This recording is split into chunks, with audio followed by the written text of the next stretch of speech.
नमस्कार दोस्तों, मेरा नाम है अनुपम मिश्रा और आप सभी लोगों का द टाइम फ्रेम में एक बार फिर से बहुत बहुत स्वागत है। दोस्तों, मेरे सामने ओपन है निफ्टी का 1 घंटे का चार्ट। अब आज 1 घंटे का चार्ट ओपन करने के पीछे रीज़न क्या है? अब रीज़न ये है कि आपको एक इमेज दिखाता हूँ। वो इमेज है ये इमेज देखिए आप। ये आज के एनालिसिस की इमेज यानी 13 अक्टूबर के एनालिसिस की इमेज थी, जो हम लोगों ने पिछले वीडियो में डिस्कस किया था कि मार्केट हमें एक फॉर्मेशन दे रहा है। मार्केट क्या कर रहा है? एक फॉर्मेशन दे रहा है। उस फॉर्मेशन को समझने की कोशिश करिए। ठीक है, ये इमेज आपने देख ली। इस इमेज को तुरंत हटाता हूं और वापस अपने चार्ट पे आते हैं। ठीक है, अब देखिए आप, हम लोगों को क्या दिखाई दे रहा है 1 घंटे के चार्ट पे? 1 घंटे के चार्ट पे हमारे पास एक सपोर्ट है, बहुत ही अच्छा सा। हमारे पास एक फॉर्मेशन है, बहुत अच्छी सी, इस तरीके से। ठीक है, हम लोग ने बात किया था कि मार्केट अगर हमारी इस ट्रेंड लाइन को ब्रेक कर देता है, ठीक है, जो कि ब्रेक भी किया और नहीं के बराबर, मतलब समझें कि बस एक लेवल पे चल रहा है मार्केट। एक लेवल पे काफी टाइम उसने क्या किया, रेंज में बिताया, और रेंज में बिताने के बाद वो ऊपर गया, यानी एक प्रकार का ब्रेकआउट दिया। और ब्रेकआउट करने के बाद वो रीटेस्ट के फॉर्मेशन में गया, जैसा कि एग्जैक्टली हम लोगों ने डिसाइड किया था। ये एक बीआरसी फॉर्मेशन की तरफ जा रहा है। अब बीआरसी में अगर सी वाले हिस्से को देखेंगे तो यहाँ भाई कंटिन्यूएशन क्या होना चाहिए, वो नीचे की तरफ आना चाहिए। यानी तकरीबन जो फॉर्मेशन है 25,153 या 150, मानिए इसको राउंड फिगर लीजिए, 25,150 का लेवल अगर कल की डेट में, ठीक है, मार्केट नीचे की तरफ ब्रेक करता है, नीचे की तरफ ब्रेक करता है, तो हम अपनी मार्केट को फिर तकरीबन तकरीबन 25,050, 25,050 या 25,000 के लेवल तक आता हुआ देख सकते हैं। मतलब कुछ इस तरीके का फॉर्मेशन, जो कि रूप क्या ले सकता है, वो रूप ले सकता है एक हेड का, एक हेड का रूप ले सकता है। ठीक है, ये हिस्सा हम लोगों ने बात किया था कि डेली चार्ट के ऊपर, डेली चार्ट के ऊपर हमें क्या चाहिए, मार्केट में एक पॉज कैंडल चाहिए, एक मार्केट में एक रुकावट चाहिए। क्यों? क्योंकि हम लोग अपने ये जो हिस्सा देख रहे हैं आप, ये हम लोग अपने रेजिस्टेंस तक क्या हो गए थे, पहुंच गए थे। अपने रेजिस्टेंस लेवल तक यहां पे हम लोग पहुंच गए थे। अब इसके बाद हमें यहां पे चाहिए था एक पॉज कैंडल कुछ इस प्रकार का, और शायद उसके बाद अगर नीचे आना होता मार्केट, तो वो कुछ इस प्रकार के फॉर्मेशन से नीचे की तरफ एक रेड कैंडल। आप लोग को याद आ रहा होगा, जो लोग वीडियो को रोज देखते हैं और ध्यान से पूरा वीडियो देखते हैं, उनको ये सारी चीजें याद आ जाएंगी कि मार्केट इस तरीके से, क्योंकि देखिए मार्केट एक ट्रेंड बना के ऊपर की तरफ गया, अब वहां से नीचे की तरफ आने के लिए उसको इस फॉर्मेशन से उतरना पड़ेगा। यानी एक बियरिश इनगल्फिंग या इस तरीके के पॉज कैंडल के बाद बियरिश इनगल्फिंग का फॉर्मेशन बने, वहां से मार्केट जब नीचे आएगी तो इसे एक बेटर सेटअप माना जाता है। इसे क्या कहा जाता है, एक बेटर सेटअप माना जाता है। ठीक है, कहने का मतलब क्या, कहने का मतलब ये है कि ट्रेडिंग की दुनिया में, जैसे हम लोग ने ये एक जोन क्रिएट हो रहा था, ट्रायंगल, हम लोग कैसे काम कर रहे हैं, सपोर्ट रेजिस्टेंस, ये कुछ इस तरीके से हम लोग काम कर रहे हैं। और इस तरीके के काम करने के हिस्से में ये जो रेजिस्टेंस तक हम पहुंच गए हैं ना, ये सबसे कॉम्प्लिकेटेड चीज। कॉम्प्लिकेटेड मतलब क्या है कि रेजिस्टेंस पे पहुंचने के बाद थोड़ा सा आपको स्लो डाउन हो जाना चाहिए। थोड़ा सा, जब जैसे आप गाड़ी चलाते हैं, गाड़ी चलाते वक्त जब आप एक टर्न आता है, तो जिस स्पीड में आप चल रहे होते हैं उसी स्पीड में गाड़ी थोड़ी ना मोड़ देते हैं। ये कोई फार्मूला 1 की रेसिंग थोड़ी ना चल रही है यहाँ पे। आप क्या करते हो, गाड़ी को पहले स्लो करते हो, इंडिकेटर देते हो, इंडिकेटर देने के बाद आप इंडिकेट करते हो भाई मुझे इधर मुड़ना है या मुझे इधर मुड़ना है। उसके बाद आप अपना टर्न लेते हो, गाड़ी को थोड़ा सा क्या करके, स्लो डाउन करके आप टर्न लेते हो। और इसीलिए पिछले वाले हम लोगों ने उसमें बात किया था वीडियो में कि अगर आप 10 की लॉट पे ट्रेड करते हैं या ज़्यादा लॉट्स पे अगर आप काम करते हैं, तो थोड़ा सा अपनी लॉट साइज को शिफ्ट करके कंट्रोल कर लिए, 1 लॉट पे आ जाइएगा, 2 लॉट पे, 3 लॉट पे, इस तरीके से काम करने की कोशिश करिएगा। यानी कुल मिला के थोड़ा सा, जब भी मार्केट में कोई टर्निंग पॉइंट आए, जैसे कि ये ये इस तरीके के कोई भी टर्निंग पॉइंट आए, तो थोड़ी सी अपनी पोजीशन साइजिंग, इसको पोजीशन साइजिंग कहते हैं, ठीक है, अपनी पोजीशन को क्या करिए, थोड़ा सा कंट्रोल करने की कोशिश करिए, थोड़ा सा कंट्रोल करने की कोशिश कीजिए।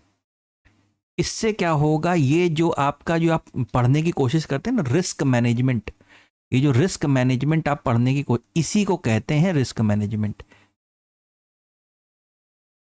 चलिए अब बात को यहीं ख़त्म करते हैं, आगे बढ़ते हैं, सीधे आते हैं डेली चार्ट पे। ठीक है, डेली चार्ट पे आते हैं। अब डेली चार्ट पे क्या दिखाई दे रहा है? डेली चार्ट पे जो पॉज कैंडल हम लोगों को यहां पे चाहिए था इस जगह पे, वो हमें कहां मिला? इस जगह पे। ठीक है, हमें हमें तकरीबन यहाँ चाहिए था, उसके बाद हमें यहाँ पे एक रेड कैंडल चाहिए था इस तरीके का, और उसके बाद हम अपनी जर्नी को इस तरीके से आराम से कंटिन्यू नीचे की तरफ करते। लेकिन ठीक है, हम सिर्फ एनालिसिस कर सकते हैं, मार्केट को ड्रॉ नहीं कर सकते, वो मार्केट का काम है, वो खुद करती है। अब यहाँ पे हमें एक पॉज कैंडल मिल गया, इसके बाद दो लेवल आपको यहाँ पे मिल गए। मैं इन लेवल्स को, ये पहले के ड्राइंग है, इनको हटा देता हूँ, इसको और इसको मैंने हटा दिया। आइए जरा जल्दी से दो लेवल बना लिए जाएं। वो लेवल कौन से हैं? पहला लेवल है एक तो ये वाला, और दूसरा, मतलब ये लेवल मतलब एक जोन की तरीके से दोनों काम करेगा। ठीक है, यानी 25,176 और 25,156। देखिए कितना बढ़िया लेवल भी आया है 20 पॉइंट का। ये जो 20 पॉइंट का जोन है, ये जो 20 पॉइंट का जोन है, अब हमारे लिए काम करेगा एक सपोर्ट की तरीके से। अभी छोटे फ्रेम पे चलेंगे ना तो वहां पे क्लियर दिखाई देगा। ये काम करेगा एक सपोर्ट की तरीके से।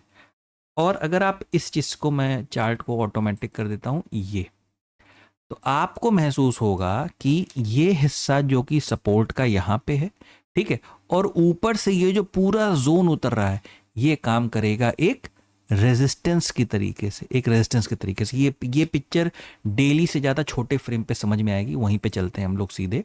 ठीक है, फिलहाल बड़े फ्रेम पे क्या है? बड़े फ्रेम पे आपके पास एक आज का भी रेजिस्टेंस है, यानी ये वाला हिस्सा एक रेजिस्टेंस है, प्लस एक तो ये जो ट्रेंड लाइन या ट्रेंड जोन आ रहा है, ये भी एक रेजिस्टेंस है। यानी ऊपर के ट्रेड की ज़्यादा बेटर पॉसिबिलिटी कहाँ बनेगी? जब हम इस पूरे हिस्से को ही निकाल दें। जब इस पूरे हिस्से को हम निकाल दें तो बाइंग साइड के बेटर ट्रेड हमें मिल सकते हैं, वो भी कंट्रोल्ड ट्रेडिंग के साथ। क्योंकि अभी निकालने के लिए तो आपको पूरा ये हिस्सा निकाल के रीटेस्ट करके कंटिन्यूएशन में डालना पड़ेगा, तो आप जाके आपको एक अच्छे ट्रेड आपको मिलना चालू हो पाएंगे।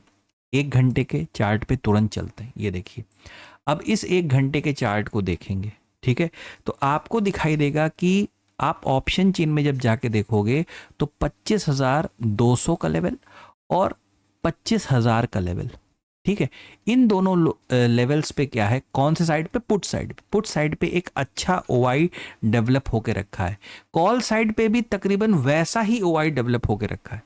तो ऐसा मतलब लग रहा है मार्केट को देखते हुए कि शुरुआत के फर्स्ट हाफ में, है ना, देखिए बहुत क्लियर सी चीज़ है कि अभी, और इस चीज़ को क्लियर कर भी लिया, एक बार दोबारा क्लियर कर देता हूँ इस चीज़ को, कि ये जोन बना लीजिए। चलिए जल्दी से ये जोन बना लीजिए। ये जब तक मार्केट इस जोन को निकाल नहीं देता, ठीक है, एक बीआरसी फॉर्मेशन से इस जोन को निकाल नहीं देता, तब तक बाइंग साइड में मैं तो कहूँगा कि इतना इंटरेस्टेड मैं नहीं हूँ, जहाँ तक मैं सोच पा रहा हूँ।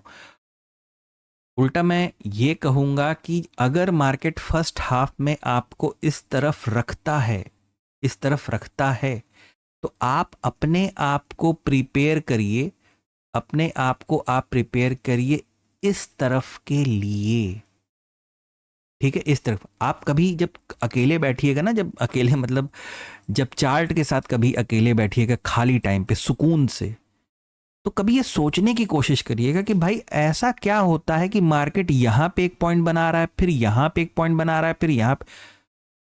अब कुछ लोग कहेंगे कि ये higher low higher low higher low बनाते जा रहा है। बात बिल्कुल ठीक है आपकी, हायर लो बना रहा है, ठीक है, लेकिन क्यों क्यों बना रहा है?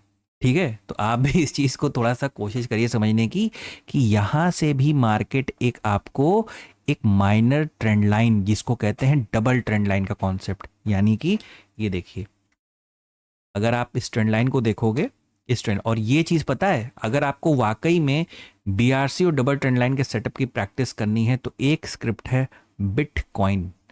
बहुत बढ़िया स्क्रिप्ट है ये, प्रैक्टिस के पर्पस से बहुत ही अच्छी। एक सबसे मजेदार क्या है कि खतरनाक है, यानी एक से एक लेवल दिखाती है आपको। आप यूं समझो कि इसमें आप प्रैक्टिस करो, आपको बहुत सारे सेटअप, बहुत सारे सिनेरियो को आप वहाँ पे प्रैक्टिस कर सकते हो। तो सिंपल सी चीज़ है, ये जो एक ट्रेंड जोन जा रहा है जिसको मार्केट ब्रेक करके इस समय रिटेस्ट जोन में है, यहाँ से फिर से एक ट्रेंड लाइन का, मिनी ट्रेंड लाइन का एक फॉर्मेशन हो रहा है कि मार्केट फर्स्ट हाफ में अगर इसी तरफ रहता है और सेकंड हाफ में अगर इस चीज़ को ब्रेक करता है, तो सबसे पहला जो सपोर्ट लेवल आएगा वो 20 पॉइंट का ये जोन आएगा जो हम लोगों ने अभी बात किया इसका। और अगर ये लेवल मार्केट इस चीज़ को ब्रेक करता है नीचे की तरफ, तो अगला जो सपोर्ट लेवल आ रहा है वही है तकरीबन 25,050 और 25,000 का। ठीक है, तो मैं तब तक बाइंग नहीं करूंगा मार्केट में जब तक इस पूरे हिस्से को बीआरसी फॉर्मेशन से ना निकाल दें। तब तक बाइंग के बारे में थोड़ा सा कम सोचें, ज़्यादा बेटर है। दूसरी, और ये जो फर्स्ट हाफ में मार्केट पता है क्या कर, मतलब ये इस वजह से कि वो पुट साइड के वाई को और ज़्यादा जनरेट करे, और ज़्यादा लोग, मतलब इवन जो लोग इस समय कॉल साइड में हैं वो भी मार्केट को देख के पुट साइड में बैठने की कोशिश करें। ठीक है, और दूसरा सिनेरियो क्या हो सकता है कि भाई पुट साइड में जब पूरी तरीके से वाई अच्छे से जनरेट हो जाए तो अचानक से मार्केट इस चीज़ को नीचे की तरफ ले आए, ताकि पुट वालों को काफ़ी अच्छी चोट लगे, जो पुट राइटर होते हैं, पुट सेलर होते हैं। ठीक है, तो और तीसरी चीज़ कि यह सिर्फ एक एनालिसिस है, ऐसा मार्केट में होगा कि नहीं होगा हम लोगों को कुछ नहीं पता, कुछ भी नहीं पता। हम सिर्फ अपने एक्सपीरियंस से अपनी चीज़ों को शेयर करते हैं, और वो स्क्रीन पे अगर हो रहा है तो बस ठीक है, आपकी मर्ज़ी, आप उसे फॉलो करें ना करें। बस इस चीज़ का थोड़ा सा ख्याल रखें कि इस तरीके के फॉर्मेशंस एक बार नहीं, मार्केट में दसियों हज़ार बार देखने को मिले हैं, और वही चीज़ मार्केट हमेशा अपने आप को रिपीट करता है। और अगर मार्केट इस तरीके से आता है नीचे, तो वो एक डाउन ट्रासाइड का, मतलब इस चीज़ को आप दोबारा डेली चार्ट पे देखोगे ना आप, तो आपको समझ में आएगा कि क्या सिनेरियो मार्केट दे सकता है, कि इस तरफ का सिनेरियो कहाँ तक के लिए। ये जो मैं एक मिनट चार्ट को थोड़ा बड़ा कर दूं, ये जो आप स्विंग देख रहे हैं, ये वाला, ये लेवल, मार्केट को पता है कि लोगों ने अपने स्टॉप लॉस कहाँ पे लगा के रखे होंगे, मार्केट को सब कुछ पता रहता है। तो सिंपल सी चीज़ है, ऊपर के लिए हमारा ये वाला हिस्सा एक रेजिस्टेंस है, नीचे के लिए हम क्या कर सकते हैं, इस तरीके से हम इस लेवल तक आके अगर ऊपर जाना है तो शायद फिर से यहाँ से एक ट्रेंड लाइन का ब्रेकआउट के बाद ऊपर जा सकते हैं, या तो फिर यहाँ तक आने के बाद फिर डिसाइड करेंगे कि मार्केट को और फर्दर नीचे की तरफ लाना है या क्या करना है। ठीक है, तो दोस्तों सिर्फ इतना ही एनालिसिस है कल के लिए, काफ़ी सिंपल एनालिसिस है। देखते हैं मार्केट क्या करता है। आपको एनालिसिस अगर समझ में आया हो, अच्छा लगा हो, तो please like, subscribe and share my channel. धन्यवाद, नमस्कार।